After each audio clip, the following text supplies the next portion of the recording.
இவரே நம் ஆண்டவர் என்று சொல்வோம். இவருக்கு நாம் என்றும் காத்திருந்தோம், இவர் வரும் மீட்பை நாம் பார்த்திருந்தோம்.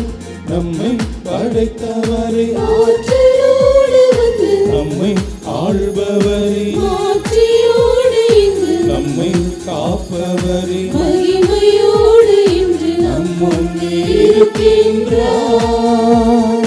நம்மை படைத்தவரை, ஆற்றலோடு வந்து நம்மை ஆள்பவரை, ஆட்சியோடு இங்கு நம்மை காப்பவரை, மகிமையோடு இன்று நம் முன்னே இருக்கின்றார். இறை மக்களே, நல்ல இதயங்களே, வாருங்கள் வாருங்கள் இறை இல்லம் செல்வோம். இறை மக்களே, நல்ல இதயங்களே, வாருங்கள் வாருங்கள் இறை இல்லம் செல்வோம்.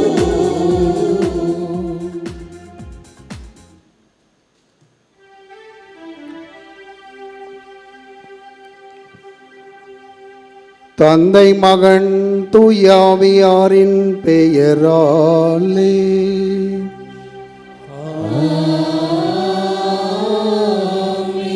நம் ஆண்டவராகிய இயேசு கிறிஸ்துவின் அருளும் கடவுளின் அன்பும் தூய ஆவியானவரின் நட்புறவும் உங்கள் அனைவரோடும் இருப்பதாக.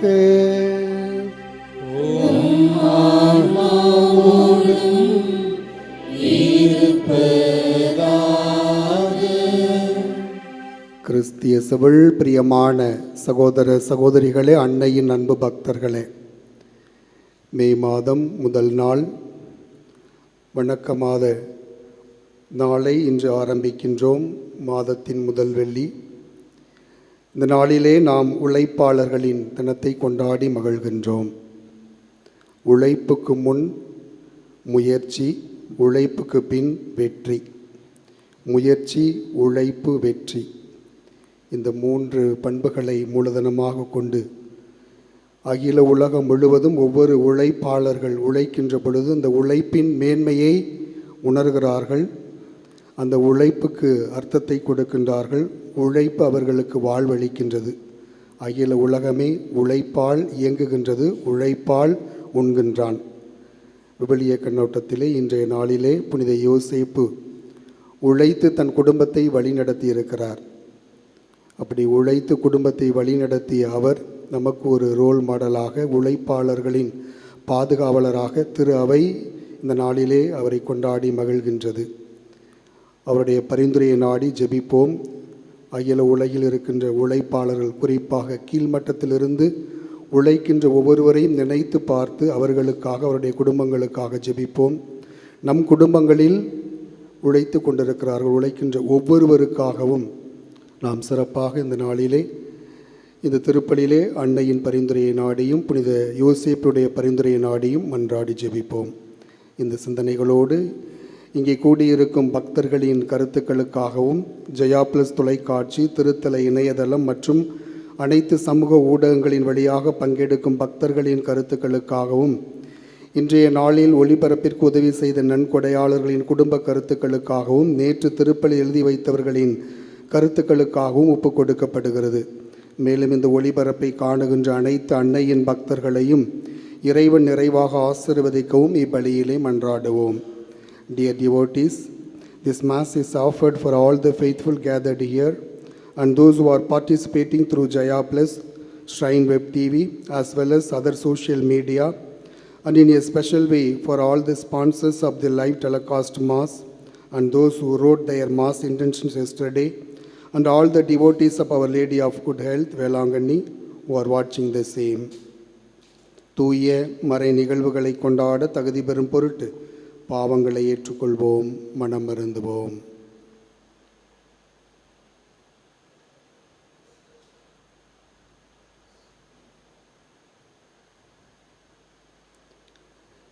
எல்லாம் வல்ல இறைவனிடமும் சகோதர சகோதரிகளிடமும் நான் பாவியை ஏற்றுக்கொள்கின்றேன். ஏனெனில் என் சிந்தனையாலும் சொல்லாலும் செயலாலும் கடமைகள் தவறியதாலும் பாவங்கள் பல செய்தேன். என் பாவமே, என் பாவமே, என் பெரும் பாவமே. ஆகையால் எப்பொழுதும் கன்னியான புனித மரியாவையும் வானதூதர் புனிதர் அனைவரையும் சகோதர சகோதரிகளே உங்களையும் நம் இறைவனாகிய ஆண்டவரிடம் எனக்காக வேண்டிக் கொள்ள மன்றாடுகின்றேன். எல்லாமல்ல இறைவன் நம் மீது இரக்கம் வைத்து நம் பாவங்களை மன்னித்து நம்மை நிலைவாழ்வுக்கு அழைத்து செல்வாராக. ஆமென்.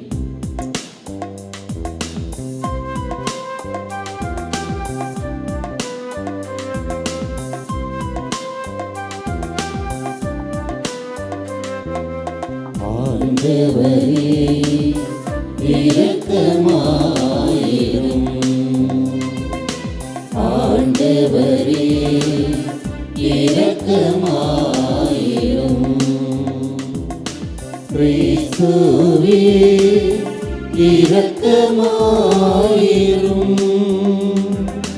கிறிஸ்துவே இரக்கமாயிரும். ஆண்டவரே இரக்கமாயிரும். ஆண்டவரே இரக்கமாயிரும். ஆண்டவரே இரக்கமாயிரும்.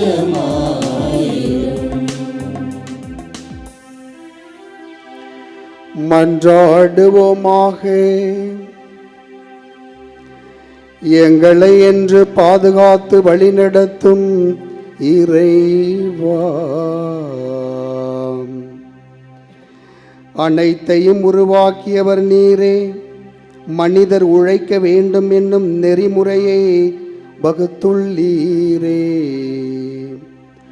அதனால் புனித யோசேப்பின் எடுத்துக்காட்டாலும் பாதுகாவலாலும் நீர் கட்டளையிட்டதை நாங்கள் நிறைவேற்றவும் நீர் வாக்களித்த பரிசை பெற்றுக்கொள்ளவும் அருள்வீராக.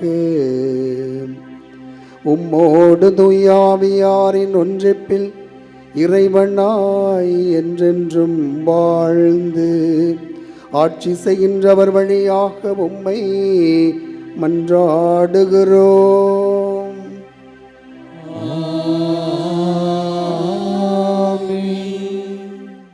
முதல் வாசகம். தொடக்க நூலிலிருந்து வாசகம். கடவுள் மானிடரை நம் உருவிலும் நம் சாயலிலும் உண்டாக்குவோம். அவர்கள் கடல் மீன்களையும் வானத்து பறவைகளையும் கால்நடைகளையும் மண்ணுலகு முழுவதையும் நிலத்தில் ஊர்வன யாவற்றையும் ஆளட்டும் என்றார். கடவுள் தம் உருவில் மானிடரை படைத்தார். கடவுளின் உருவிலேயே அவர்களை படைத்தார். ஆணும் பெண்ணுமாக அவர்களை படைத்தார். கடவுள் அவர்களுக்கு ஆசி வழங்கி பலுகி பெருகி மண்ணுலகை நிரப்புங்கள், அதை உங்கள் ஆற்றலுக்கு உட்படுத்துங்கள். கடல் மீன்கள் வானத்து பறவைகள் நிலத்தில் ஊர்ந்து உயிர் வாழ்வன அனைத்தையும் ஆளுங்கள் என்றார். அப்பொழுது கடவுள் மண்ணுலகெங்கும் உள்ள விதை தரும் செடிகள் பழமரங்கள் அனைத்தையும் உங்களுக்கு நான் கொடுத்துள்ளேன். இவை உங்களுக்கு உணவாகட்டும். எல்லா காட்டு விலங்குகள் வானத்து பறவைகள் நிலத்தில் ஊர்வன ஆகிய அனைத்து உயிரினங்களுக்கும் பசுமையான செடிகள் அனைத்தையும் நான் உணவாக தந்துள்ளேன் என்றார். அது அவ்வாறே ஆயிற்று. கடவுள் தாம் உருவாக்கிய அனைத்தையும் நோக்கினார். அவை மிகவும் நன்றாயிருந்தன. மாலையும் காலையும் நிறைவுற்று 6ஆம் நாள் முடிந்தது. விண்ணுலகும் மண்ணுலகும் அவற்றில் உள்ள அமைப்புகள் அனைத்தும் உருவாக்க பெற்று நிறைவெய்தின. மேலும் கடவுள் தாம் செய்த வேலையை 7ஆம் நாளில் முடித்திருந்தார். அவர் தாம் செய்த வேலைகள் அனைத்தையும் நிறைவு பெற செய்து 7ஆம் நாளில் ஓய்ந்திருந்தார். கடவுள் 7ஆம் நாளுக்கு ஆசி வழங்கி அதை புனிதப்படுத்தினார். ஏனெனில் கடவுள் தாம் செய்த படைப்பு வேலைகள் அனைத்தையும் நிறைவு பெற செய்து அந்நாளில் நாள் ஓய்ந்திருந்தார். ஆண்டவரின் அருள்வாக்கு. இறைவனுக்கு நன்றி. பதிலுரை பாடல். திருப்பாடல் 90. பல்லவி. ஆண்டவரே, நாங்கள் செய்பவற்றில் வெற்றி அருளும்.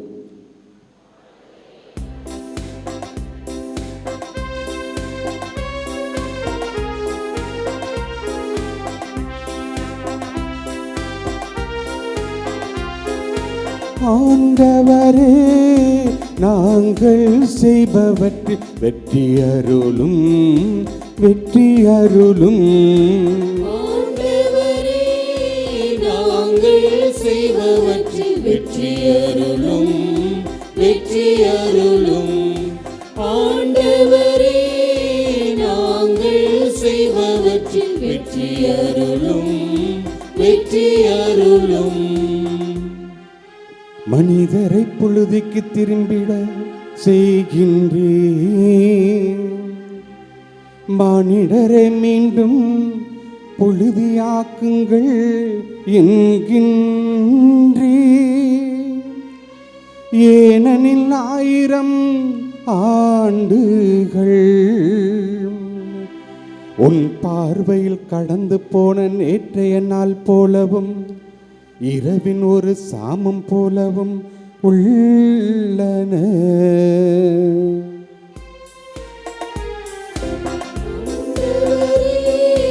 நாங்கள் செய்பவற்றில் வெற்றி அருளும், வெற்றி அருளும். ஆண்டவரே நாங்கள் செய்பவற்றில் வெற்றி அருளும், வெற்றி அருளும். எங்கள் வாழ்நாட்களை கணிக்க எங்களுக்கு கற்பியும், அப்பொழுது ஞானமிகு உள்ளத்தை பெற்றிடுவோம். ஆண்டவரே திரும்பி வாரும், எத்தனை காலம் இந்நிலை? உம் ஊழியருக்கு இரக்கம் காட்டும்.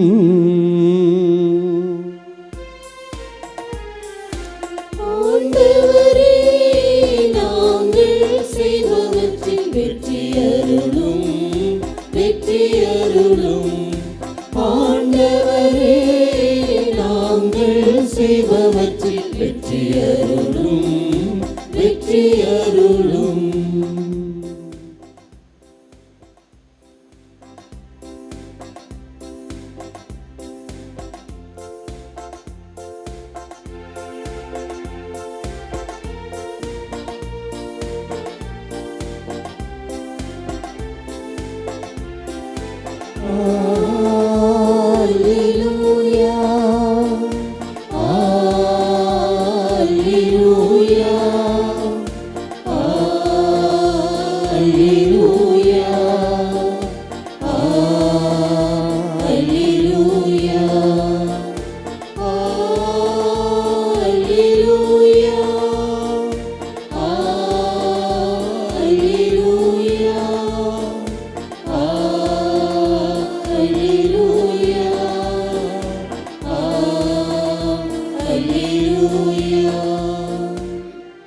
வழி உண்மையும் வாழ்வும் நானே,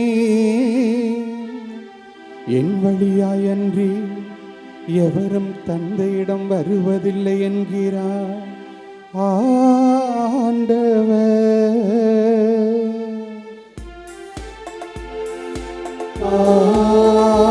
அல்லேலூயா, அல்லேலூயா, அல்லேலூயா, அல்லேலூயா. ஆண்டவர் உங்களோடு இருப்பாராக.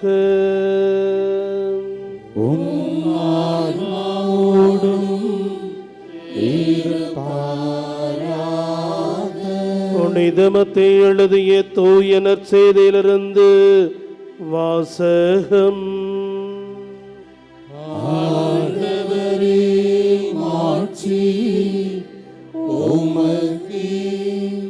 அக்காலத்தில் இயேசு தமது சொந்த ஊருக்கு வந்து அங்குள்ள தொழுகை கூடத்தில் அவர்களுக்கு கற்பித்தார். அதை கேட்டவர்கள் வியப்பில் ஆழ்ந்தார்கள். அவர்கள் எங்கிருந்து இந்த ஞானம் இவருக்கு வந்தது? எப்படி இந்த வல்ல செயல்களை செய்கின்றார்? இவர் தச்சருடைய மகன் அல்லவா? தாய் மரியா என்பவர்தானே?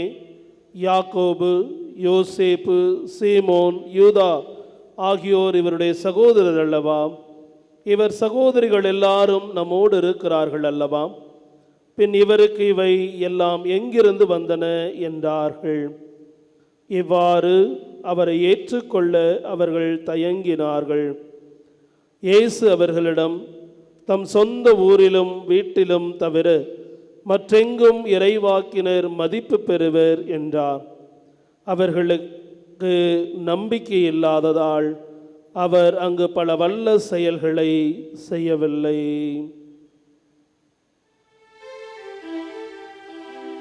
ஆண்டவரின் அருள்வாக்கு. கிறிஸ்துவே உமக்கு புகழ்.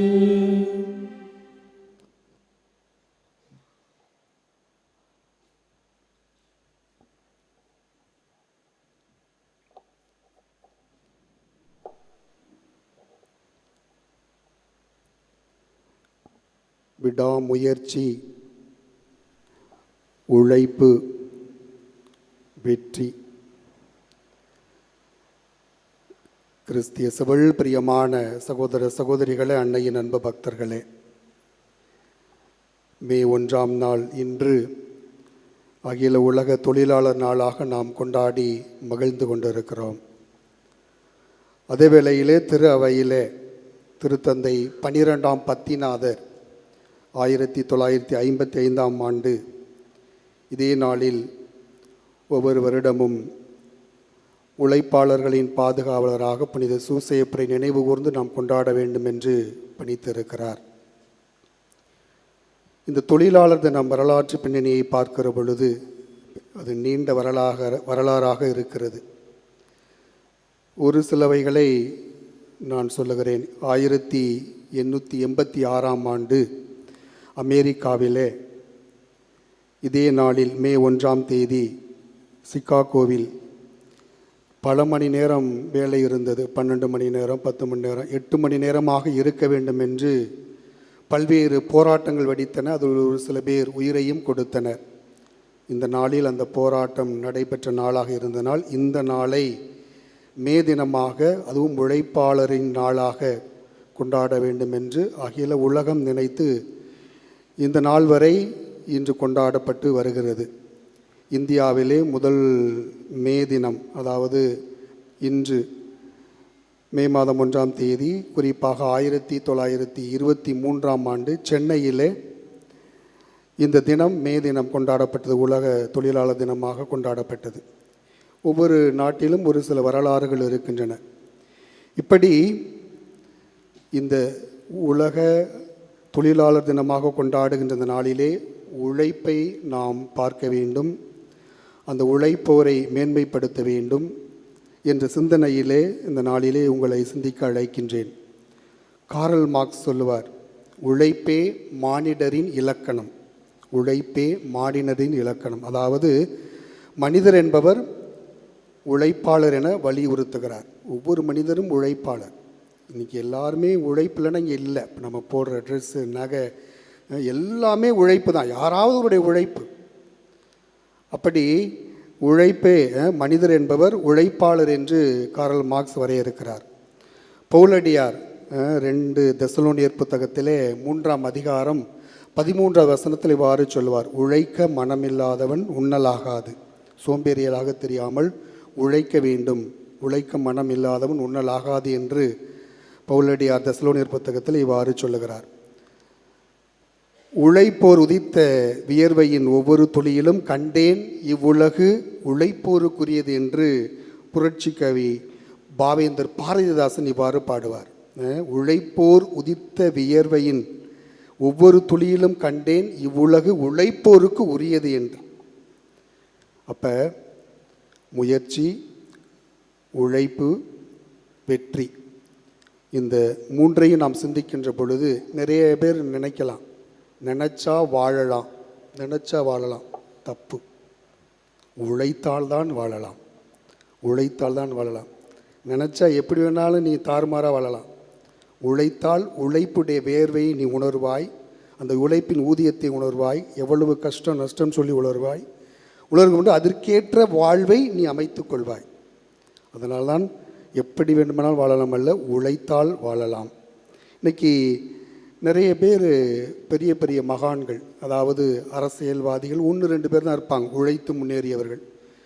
அதே நேரத்தில் பெரிய பெரிய பணக்காரர்கள், அதே சமூக ஆர்வலர்கள், இப்படி நிறைய பேர் வாழ்க்கையில் உயர்ந்தவர்களை பார்க்கலாம், விஞ்ஞானிகள், இப்படி நிறைய பேர் பார்க்கலாம். ஒரு சில உதாரணங்களை நான் தருகிறேன். அதாவது தாமஸ் ஆல்வா எடிசன், அவர் அன்னைக்கு ஆய்வுக்கூடமே எரிஞ்சு போச்சு, கொஞ்சம் கொஞ்சமாக கண்டுபிடிச்ச ஆய்வுக்கூடம் எரிந்து விட்டது, முழுவதுமாக எரிந்து விட்டது. மீண்டும் துவக்கத்திலிருந்து ஆரம்பிக்கின்றார் தன்னுடைய ஆய்வை. அப்போ ஆய்வை கண்டுபிடிச்சு இன்றைக்கி விளக்கு இந்த அளவுக்கு எரியுதுன்னா இவருடைய கடின உழைப்பு தான். ஆய்வுக்கூடம் எரிஞ்சு போச்சுன்னா அப்படியே முடங்கி உட்காரலை, தொடர்ந்து அவர் ஆராய்ச்சியில் ஈடுபடுகிறார். விடாமுயற்சி, உழைப்பு, வெற்றியை காண்கிறார். மின் விளக்கு எரிகின்றது. இரண்டாவதாக பார்க்கலாம், ஆபிரகாம் லிங்கன். தன் வாழ்க்கையில் காணாத தோல்வியே இல்லை.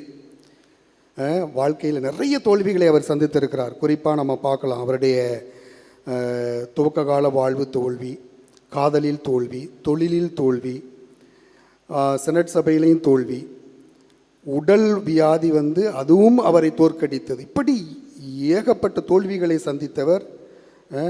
அப்படி 52 வயது வரை தோல்வியே சந்தித்தவர். 52 வயது வரை தோல்வியே சந்தித்து 52 வயதுக்கு மேல் ஆபிரகாம் லிங்கன் அமெரிக்க ஜனாதிபதியாக உயர்ந்தார். கடின உழைப்பு, விடாமுயற்சி, வெற்றியை கண்டார். இன்னும் ஒருபடி மேலே பார்க்கிற பொழுது,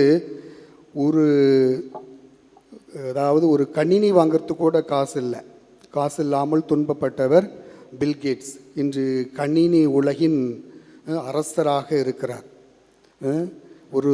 அவர் துவக்கத்தில் அவர்கிட்ட ஒரு கணினி வாங்கிறதுக்கு கூட காசு இல்லாமல் இருந்த சூழ்நிலை. அப்படிப்பட்ட இருந்த நிலையில் எந்த அளவுக்கு கடின உழைப்போடு தன்னுடைய அறிவு கூர்மையை பயன்படுத்தி அந்த உழைப்பையும் அறிவையும் சேர்த்து அவர் உழைத்தார். இன்று கணினி உலகின் அரசராக முடிசூட்டப்படுகிறார். இன்னும் நாம் ஒருபடி மேலே பார்க்கலாம், அமெரிக்க அதிபர், அதாவது அமெரிக்காவுடைய பெரிய பணக்காரர் ராக்பெல்லர். அவர் சொல்வார், நான் கனவு கண்டேன், அந்த கனவை நனவாக்க கடினமாக உழைத்தேன். வயசான காலத்துலேயும் உழைச்சிக்கிட்டே இருந்தார். அப்போ ஒரு இளைஞர் விமானத்தில் போகும்பொழுது கேட்குறாரு, நீங்கள் தான் வயசாகி போச்சு, இவ்வளவு சொத்துகள் இருக்க, பல கோடிக்கு அதிபதியாக இருக்கிறீர்கள், ஏன் என்ன உழைச்சிக்கிட்டு இருக்கீங்க அப்படின்னு சொல்லி ஒரு இளைஞர் அவரை கேட்குற பொழுது, அப்போ அவர் சொல்கிறார், இந்த ஃப்ளைட்டு மேலே பறந்து போயிட்டுருக்குது, ரைட்டு, ஒரு குறிப்பிட்ட அளவு போயிடுச்சுன்னு சொல்லி இன்ஜினை நிப்பாட்ட முடியுமா? அது பாட்டுக்கு போக நிப்பாட்ட முடியுமா? நிப்பாட்டின பெரிய விபத்து. அதுபோல் ஒவ்வொரு மனிதனும் கடைசி வரை முடிந்த அளவுக்கு உழைத்து கொண்டே இருக்க வேண்டும். உழைத்து கொண்டே இருக்கும்.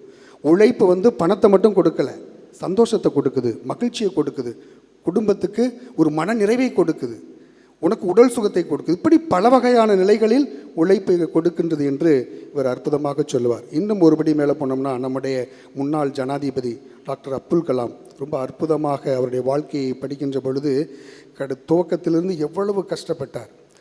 பேப்பர் போட்டார், இப்படி படிப்பதற்கு ஃபீஸ் கட்ட முடியாமல் எவ்வளவு துன்பப்பட்டார். ஆனால் ஒவ்வொரு நிலையிலும் அவர் விடாமுயற்சியோடு போராடுகிறார், உழைக்கின்றார். இந்தியாவின் ஜனாதிபதியாக, பெரிய விஞ்ஞானியாக இன்று அவர் உயர்த்தப்பட்டிருக்கிறார் என்றால் அவருடைய விடாமுயற்சியும் கடின உழைப்பும் தான். இப்படி நிறைய உதாரணங்களை நாம் கொடுத்து கொண்டே போகலாம். எந்த அளவுக்கு அடிமட்டத்திலிருந்து கீழிருந்து இவர்கள் உழைத்து மேன்மை அடைந்தார்கள், உழைப்புக்கு இன்று சிறப்பு சேர்க்கின்றார்கள். விவிலிய கண்ணோட்டத்திலே நாம் பார்க்கிற பொழுது இன்றைய 2 வாசகங்களும் உழைப்பை பற்றி நமக்கு அற்புதமாக சொல்லப்படுகிறது. கடவுள் அதாவது தாம் செய்த வேலைகளில் அனைத்தையும் நிறைவு பெறச் செய்து 7ஆம் நாளில் ஓய்ந்திருந்தார். 7ஆம் நாளில் கடவுளே உழைப்பை மேன்மைப்படுத்துகிறார். 6 நாள் படைச்சிட்டு 7ஆம் நாள் ஓய்வு இருக்கிறார். அப்போ தன்னுடைய சொந்த உழைப்பால் அந்த ஒவ்வொன்றை உருவாக்குறார். காட்டு, செடி, ஒளி, இந்த உலகத்தில் எல்லா பொருட்களையும் உருவாக்கி கடைசியில் மனிதனை உருவாக்கி மனிதனுக்கு எல்லா பவரையும் கொடுக்கிறார். இதை கொண்டு ஆண்டு வாழ வேண்டும் என்று கொடுக்கின்ற பொழுது மனிதன் மீறுகிறான், கட்டளையை மீறுகிறான். கட்டளையை மீறுகிற பொழுது நாம் பார்க்கலாம், அதாவது உழைப்பின் மட்டில் 2 வகையான பார்வை.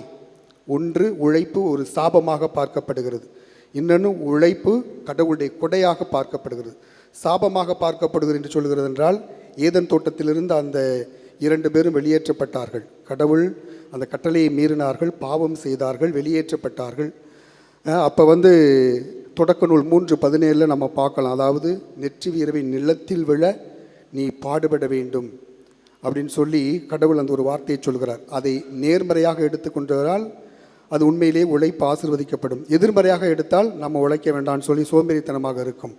இரண்டாவதாக, உழைப்பு கடவுளின் கொடை.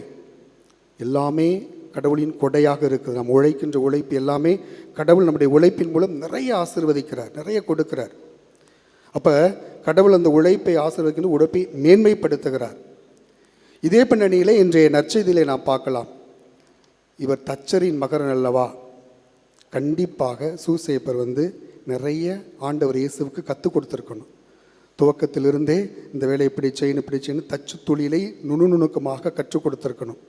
அதனால தான் இன்றைய நற்செய்தியில் இவர் தச்சன் மகன் அல்லவா அப்படின்னு சொல்லி சொல்லப்படுகிறது. ஆனால் மார்க்கு நற்செய்தியிலே நாம் பார்க்கலாம் 6ஆம் அதிகாரம் 3வது வசனத்தில் இவர் தச்சர் அல்லவா, மரியாவின் மகன் தானே என்று சொல்லுவார். அப்போ நேரடியாகவே இவர் தச்சர் என்று மார்க் நற்செய்தியாளர் கோடிட்டு காண்பிக்கிறார். மற்ற நற்செய்தியில் இவர் தச்சரின் மகன் அல்லவா என்று சொல்லுகிறார். அப்போ அந்த அளவுக்கு தச்சு தொழிலில் கை தேர்ந்தவராக இருக்கிறார்.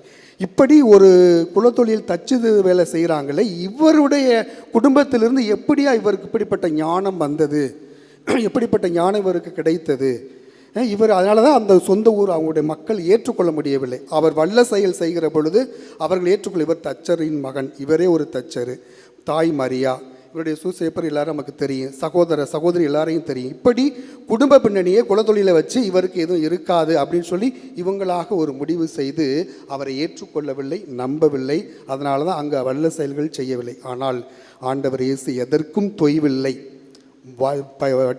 பட்டை திட்டிய வைரமாக அவர் ஜொலிக்கின்றார். பட்டை திட்டிய வைரமாக தச்சு தொழில் புரிந்தாலும் இறைவனின் திட்டப்படி ஒவ்வொரு அடி எடுத்து வைக்கிறார். இறைவனின் திட்டத்தை அங்கே முழுமையாக நிறைவேற்றி தன்னுடைய பகிரங்க பணியை 3 ஆண்டுகளாக எப்படி நிறைவேற்றுகிறார் என்றால், செய்த தொழில் முதல்ல ஒன்று, அதுக்கப்புறம் இறைவனின் வல்லமையால் அவர் எப்படி செயல்பட்டார் என்பதை நாம் விவிலியத்திலே பார்க்கிறோம். ஆம் பிரியமான சகோதர சகோதரர்கள், இப்படி ஒவ்வொரு நிலையிலும் நம்முடைய சிந்தனையும் அறிவும் அறிவாளிக்கு மட்டுமல்ல. நிறைய நேரம் நினச்சிட்ருக்கோம் பணக்காரவங்க நிறைய சொத்து சுகம் வச்சுருக்கவங்களுக்கு மட்டும்தான் உழைப்பு அப்படின்னு நம்ம நினச்சிட்ருக்குறோம். ஆனால் நம்முடைய சிந்தனை அறிவு அறிவாளிக்கு மட்டுமல்ல, உழைக்கின்ற ஒவ்வொருவருக்கும் இருக்கிறது.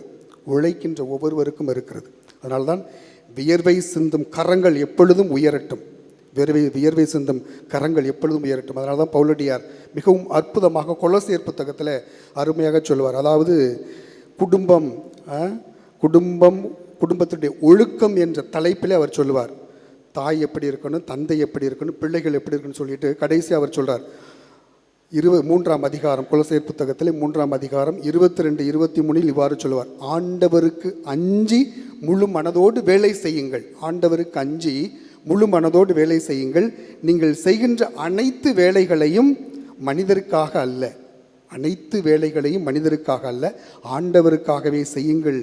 ஆண்டவருக்காகவே செய்கிறீர்கள் என உணர்ந்து உளமாறச் செய்யுங்கள் என்று பவுலடியார் சொல்லுகிறார். அப்போ உழைப்பின் மேன்மையை இப்போ நம்ம நிறைய பேரும் மற்றவங்களை ப்ளீஸ் பண்ணுறதுக்காக, ரொம்ப லாபம் கிடைக்கணுங்கிறதுக்காக ஒரு சுயநல நோக்கத்தோடு நாம் வேலை செய்வோம். எந்த வேலை செஞ்சாலும், அது சொந்த வேலையாக இருந்தாலும் சரி, அரசாங்க வேலையாக இருந்தாலும் சரி, தனியார்பட்ட நிலையில் உனக்கு கொடுக்கப்பட்ட வேலையை நீங்கள் அதாவது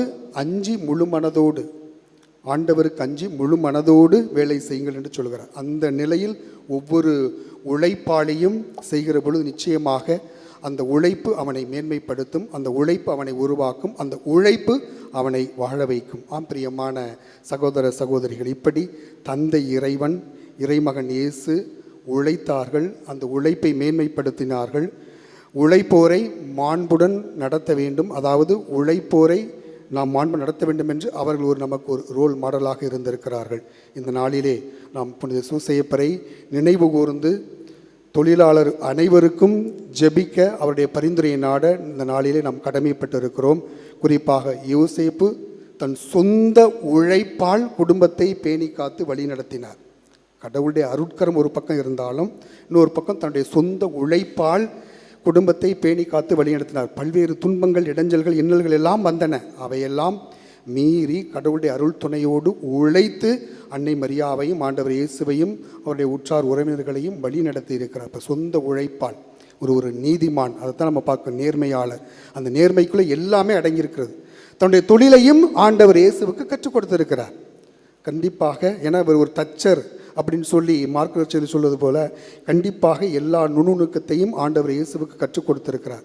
அப்படி கற்றுக் கொடுத்ததினால் ஆண்டவர் இயேசு கண்டிப்பாக 30 வருடங்கள் வரை நிறைய நேரங்களில் அந்த வேலையை அவர் செய்திருக்கலாம். இப்போ 3 ஆண்டு பகிரங்க பணி தான் நமக்கு தெரிகின்றது. 30 வயது வரை கண்டிப்பாக இந்த தச்சு தொழிலே அவர் ஈடுபட்டு நிறைய வேலை செய்திருக்க வேண்டும். கடின உழைப்போடு அவர் வாழ்ந்திருக்கலாம். இப்படி யோசேப்பின் குணநலங்களான அந்த நேர்மை, கடின உழைப்பு, விடாமுயற்சி, பகிர்வு மனப்பான்மை, கீழ்ப்படிதல், இந்த புண்ணியங்களை கொண்டு நாமும் நம் குடும்பங்களில் உழைக்க இவருடைய மதிப்புகளை கொண்டு உள்வாங்கி வாழ இந்த நாளில் தொடர்ந்து அவருடைய பரிந்துரையை நாடி ஜெபிப்போம். குறிப்பாக இன்றைக்கி நிறைய நேரங்களில் நம்ம என்ன நினைக்கிறோம், நாம் கஷ்டப்படுறோம், நம்ம பிள்ளைங்க கஷ்டப்படக்கூடாது, அது தப்பு. அவன் தான் எட்டி உதப்பான், சோறு போட மாட்டான். இன்றைக்கி கஷ்டத்தை கற்றுக் கொடுங்க உங்கள் பிள்ளைங்களுக்கு. ஐயோ நான் கஷ்டப்பட்டேன், இத்தனை வருஷமாக நான் உழைச்சேன், என் பிள்ளைங்களுக்கு நான் அது மாதிரி கஷ்டப்படக்கூடாதுன்னு நினச்சி நிறைய நேரம் நினைக்கிறேன். அது தவறு. பிள்ளைங்களுக்கு வறுமையை கற்றுக் கொடுங்கள், சிக்கனத்தை கற்றுக் கொடுங்கள், உழைப்பை கற்றுக் கொடுங்கள். இப்படித்தான் கஷ்டப்படணும்னு சொல்லி எல்லாத்தையும் கற்றுக் கொடுங்கள். கற்றுக் கொடுத்து அவன் வாழ அந்த நெறிமுறைகளை கற்றுக் கொடுத்தாதான் பின்னாடி இந்த கஷ்டத்தை உணருவான். கஷ்டமே இல்லாமல் நீங்கள் வளர்த்தீங்கன்னா பின்னாடி அவன் சாப்பாடே போட மாட்டான். அப்பா அம்மா வீட்டில் கிடந்து கஷ்டப்படுவாங்க. வயசான காலத்தில் இவன் சிங்கப்பூரில் இருப்பான், இல்லைன்னா சவுதியில் இருப்பான், எங்காவது இருப்பான், பணம் மட்டும் அனுப்புவான். பணத்தை வச்சுக்கிட்டு இவங்க என்ன பண்ண முடியும்? நிம்மதியே இருக்காது. பிள்ளைங்களை பார்க்கணும், பேர பிள்ளைங்களை பார்க்கணும், ஏங்கி தவிச்சு 30, 40, 50 வருடங்களாக உழைத்து ஏங்கி தவித்து கடைசி காலத்தில் நிம்மதி இல்லாத ஒரு வாழ்க்கை. அதனால் பிள்ளைங்களுக்கு துவக்கத்திலேயே கஷ்டத்தை கற்றுக் கொடுங்கள். உங்களை கூட இருக்குன்னு சொல்லி அந்த நெறிமுறைகளை கற்றுக் கொடுங்கள். இதைத்தான் இன்றைக்கி நிறைய இப்போ அப்பா அம்மா செய்கின்ற தவறாக இருக்கின்றது. எல்லாத்தையும் கற்றுக் கொடுத்து உழைப்பின் மாண்பையும் கற்றுக் கொடுங்கள். அப்பா நான் அப்படி உழைத்தேன், நீ இங்கே இருந்து உழைக்க வேண்டும், இப்படி நெறிமுறைகளோடு செயல்படணும், ஒழுக்கத்தோடு இருக்க வேண்டும் என்று எல்லா நெறிமுறைகளையும் கற்றுக் கொடுத்து அந்த பிள்ளைகளை ஒழுங்காக வளர்க்கின்ற பொழுது பின்னாடி ஒவ்வொரு தாய் தந்தையும் அவன் பேணி காப்பான். ஆம் பிரியமானவர்கள், இன்றைய நாளில் உழைக்கின்ற ஒவ்வொரு வர்க்கத்திற்காகவும், குறிப்பாக அடிமட்டத்தில் இருக்கின்ற தொழிலாளர்களுக்காகவும் அவருடைய குடும்பங்களுக்காகவும் ஜெபிப்போம். நம்முடைய குடும்பத்திற்காகவும் உழைக்கின்ற நம்முடைய தாய் தந்தை பிள்ளைகளுக்காகவும் சிறப்பாக ஜெபிப்போம். புனித சூசையப்பர் அன்னை கன்னிமரியின் பரிந்துரை நிறைவாக இருக்கட்டும். ஆமேன்.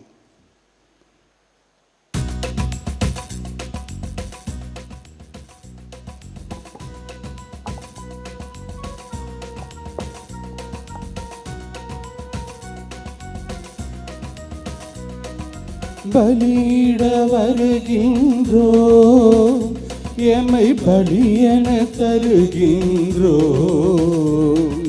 பலியிட வருகின்றோ, எமை பலியென தருகின்றோ. சிந்தனை சொல் செயல் உனக்காக, சிந்திய வியர்வை உனக்காக மகிழ்வுடன் தருகின்றோ, பலியிட வருகின்றோ, எமை பலியென தருகின்றோ, பலியிட வருகின்றோ, எமை பலியென தருகின்றோ.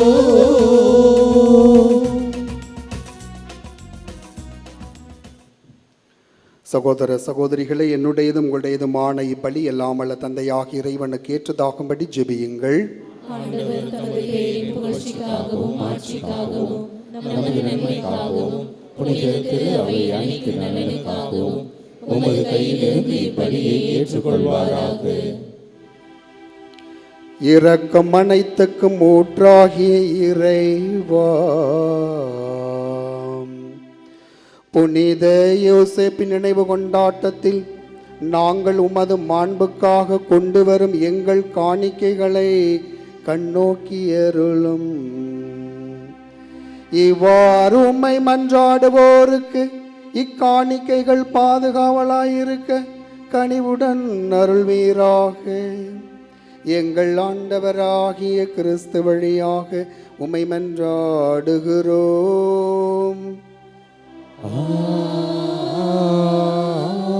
ஆமென்.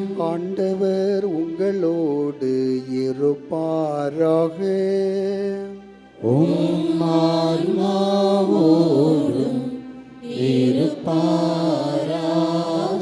இதயங்களை மேலே எழுப்புங்கள். ஆண்டவரிடம் எழுப்பியுள்ளோம். நம் இறைவனாகிய ஆண்டவருக்கு நன்றி கூறுவோம். அது தகுதியும் நீதியுமானதே.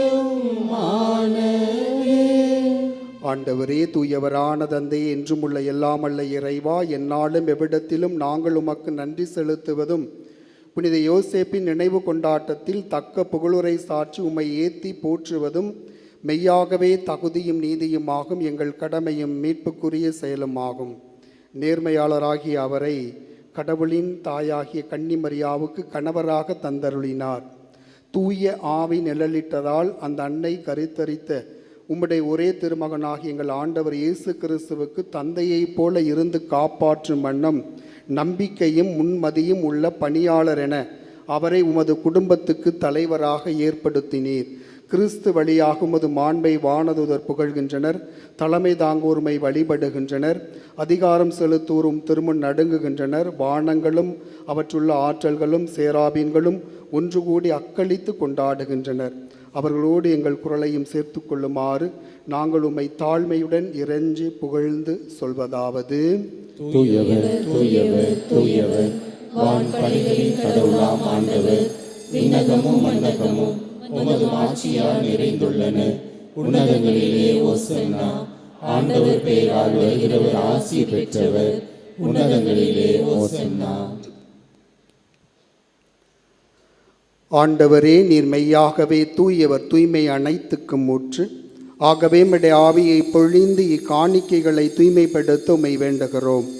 இவ்வாறு எங்கள் ஆண்டவர் இயேசு கிறிஸ்துவின் உடலும் இரத்தமுமாக எங்களுக்கு இவை மாறுவனவாக. அவர் பாடுபட உளம் கனிந்து தம்மை கையளித்த போது அப்பத்தை எடுத்து நன்றி செலுத்தி அதை பெற்று தம் சீடர்களுக்கு அளித்து அவர் கூறியதாவது: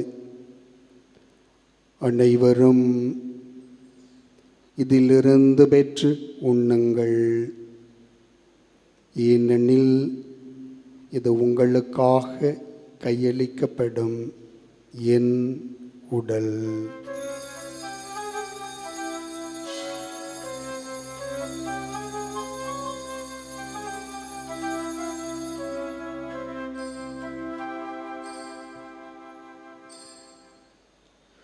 அவண்ணமே இரவு விருந்தை அருந்திய பின் கிண்ணத்தையும் எடுத்து மீண்டும் மக்கள் நன்றி கூறி தம் சீடர்களுக்கு அளித்து அவர் கூறியதாவது: அனைவரும் இதிலிருந்து பெற்று பருகுங்கள், ஏனெனில் இது புதிய நிலையான உடன்படிக்கைக்குரிய என் இரத்தத்தின் கிண்ணம். இது பாவம் மன்னிப்புக்கென்று உங்களுக்காகவும் பலருக்காகவும் சிந்தப்படும். இதை என் நினைவாக செய்யுங்கள்.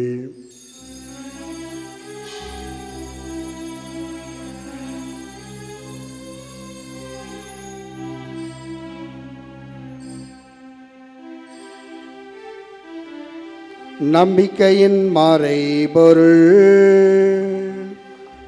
ஆண்டவரே, நீர் வருமளவும் உமது இறப்பினை அறிக்கையிடுகின்றோம்,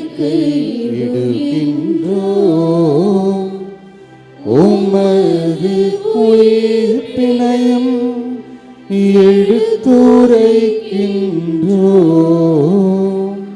ஆகவே ஆண்டவரே, நாங்கள் கிறிஸ்துவின் இறப்பினையும் உயிர்ப்பினவு கூர்ந்து வாழ்வதரும் அப்பத்தையும் மீட்பளிக்கும் கிண்ணத்தையும் உமக்கு ஒப்புக் கொடுக்கின்றோம். உம் திறமனன்று ஊழியம் புரிய தகுந்தவர்களை ஏற்றுக்கொண்டு, எனவே நாங்கள் உமக்கு நன்றி செலுத்துகிறோம். மேலும் கிறிஸ்துவின் உடலிலும் இரத்தத்திலும் பங்கு கொள்ளும் எங்களை தூய ஆவியார் ஒன்று சேர்க்க வேண்டுமென உம்மை தாழ்மையுடன் மன்றாடுகிறோம். ஆண்டவரே, உலகெங்கும் பரவி இருக்கும் ஒரு திரு அவையை நினைவு கூர்ந்தருளும். எங்கள் திருத்தந்தை லியோ, எங்கள் ஆயர் சகாயராஜ், எல்லா திருநிலையினர் ஆகிய அனைவரோடும் உமது திரு அவை அன்பில் நிறைவு பெறச் செய்திருளும். மேலும் உயிர்த்தெழும் எதிர்நோக்கியுடன் துயில் கொள்ளும் எங்கள் சகோதரர் சகோதரிகளையும் இறந்தோர் அனைவரையும் இரக்கத்துடன் நினைவுகூர்ந்து உமது திருமுக ஒளியினுள் ஏற்றருளும். எங்கள் அனைவர் மீதும் இரக்கமாயிரும். கடவுளின் கன்னி தாயான புனித மரியா, அவருடைய கணவரான புனித யோசேப்பு, புனித திருத்தூதர்கள், இவ்வுலகில் உமக்கு உகந்தவராய் இருந்தோர் ஆகிய புனிதர் அனைவருடனும் நாங்கள் நிலையான வாழ்வில் பங்கு கொள்ள தகுதி பெற்று உம் திருமகன் இயேசு கிறிஸ்துவின் வழியாக உம்மை புகழ்ந்தேத்தும் வரமருள உம்மை மன்றாடுகின்றோம்.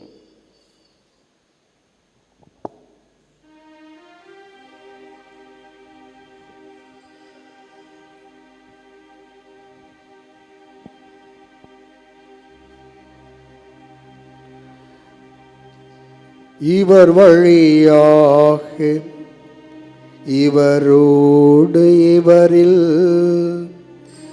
எல்லாம் அல்ல இறைவனாகிய தந்தையே, தூய ஆவியாரின் ஒன்றிப்பில் எல்லா புகழும் ஆட்சியும் என்றென்றும் உமக்கு உரியதே.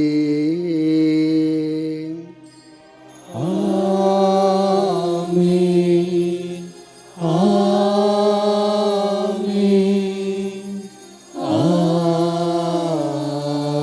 ஆமென்.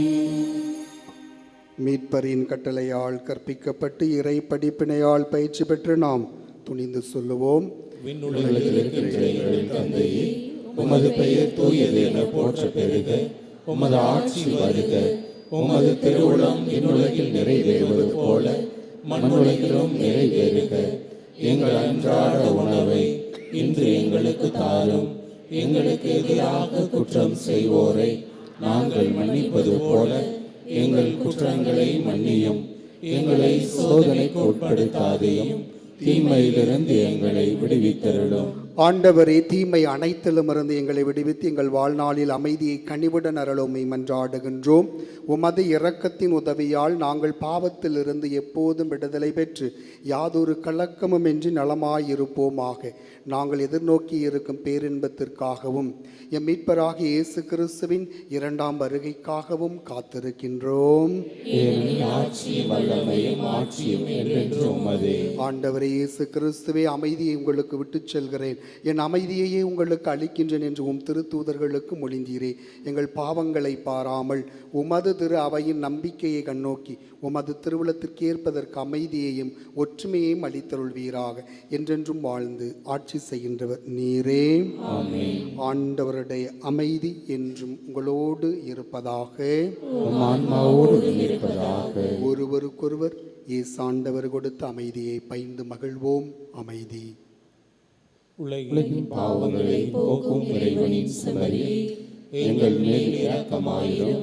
உலகின் பாவங்களை போக்கும் இறைவனின் செம்மறியே, எங்கள் மேல் இரக்கமாயிரும். உலகின் பாவங்களை போக்கும் இறைவனின் செம்மறியே, எங்களுக்கு அமைதியை அளித்தருளும். இதோ இறைவனின் செம்மறி, இதோ உலகின் பாவங்களை போக்குகின்றவர்.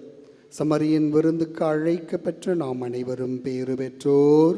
ஆண்டவரே, நீர் இல்லத்தில் எழுந்தருள நான் தகுதியற்றவன். ஆனால் ஒரு வார்த்தை மட்டும் சொல்லி அருளும், எனது ஆன்மா நலமடையும்.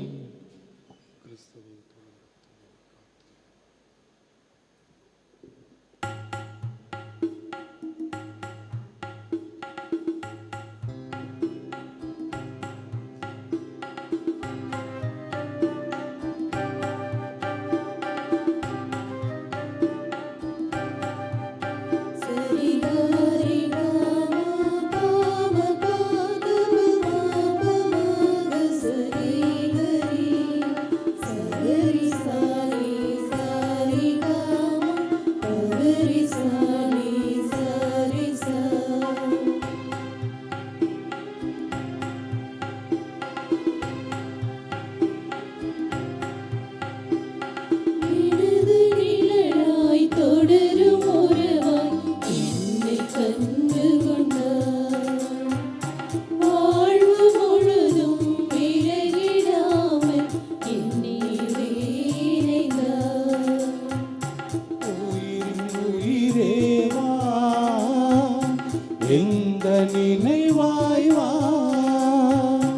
உயிரில் உயிரேவா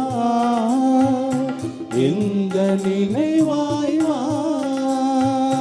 நாளும் பொழுதும் என்னை தேடி, நாளும் பொழுதும் என்னை தேடி நீயும் உடனிருந்தாய், நீயும் உடனிருந்தாய்.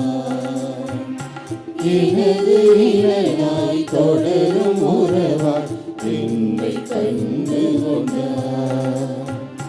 வாழ்வு முழுதும் விலகிடாமல் என்னிலே இணைந்தார்.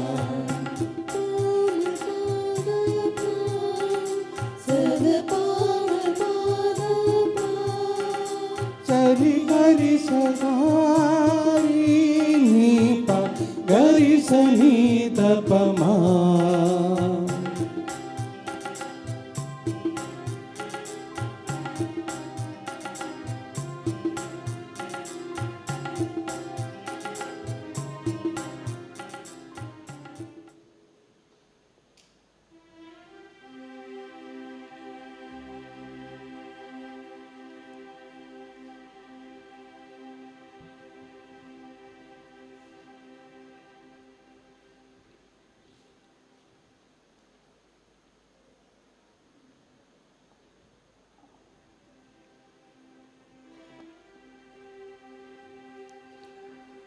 நன்றி கூறி மன்றாடுவோமாக. ஆண்டவரே, இனிய விண்ணக விருந்தால் ஊட்டம் பெற்ற நாங்கள் உம்மை தாழ்மையுடன் வேண்டுகின்றோம். அதனால் புனித யோசேப்பினுடைய எடுத்துக்காட்டின் வழியாக உமது அன்பின் சான்றுகளை எங்கள் இதயங்களில் பதித்து முடிவில்லா அமைதியின் பயனை இடைவராது பெற்றுக்கொள்வோமாக. எங்கள் ஆண்டவராகிய கிறிஸ்து வழியாக உம்மை மன்றாடுகிறோம்.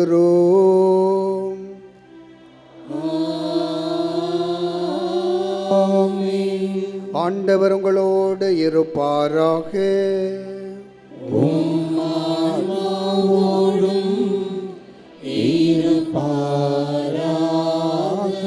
எல்லாம் வல்ல இறைவன் தந்தை, மகன், தூயாவியார் உங்கள் அனைவரையும் ஆசிர்வதிப்பாராக.